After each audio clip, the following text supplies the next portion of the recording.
Starting tomorrow, sanitary sewer repairs in Loves Park will begin, forcing some streets to be closed. Grant Avenue between North 2nd Street and Barbara Avenue will be shut down for the repairs. Four Rivers Sanitation Authority, who is the one doing the repairs, says the job is expected to be complete by August 14th, weather permitting.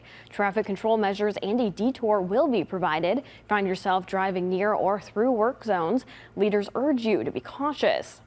The city of Beloit is considering the creation of a new tax incremental district, or TID, which would cover about 305 acres along Prairie Avenue from Franklin Street to Moccasin Trail. Leaders say the district would support infrastructure improvements and long-term corridor revitalization. Yesterday, residents and stakeholders had the chance to voice their opinions on the project later this month during a public hearing on August 20th. Meanwhile, in DeKalb, residents had the opportunity to weigh in on a proposal to build a new gas station and convenience store along South 4th Street, taking the place of the former 7-Eleven building. The public meeting was held at the DeKalb Public Library. The agenda of the meeting can be found online. A $2,500 grant will help leaders in the village of Winnebago make some improvements to Memorial Park.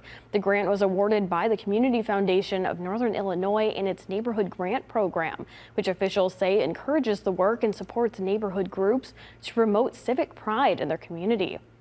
If you're an avid photographer, the city of Freeport has an opportunity for you. The city's 2025 photo contest is open for submissions. Participants can submit up to 3 photos that meet contest guidelines.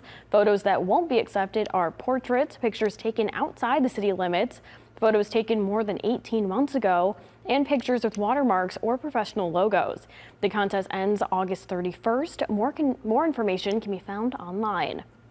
It's a summertime event offered by the city of Rockford to help residents cool off. Friday, August 8th, the city will hold a splash bash at 1141 Cedar Street. There will be plenty of water-themed activities, including a neighborhood hydrant party, inflatable water slide, and a Kona ice truck with free treats while supplies last.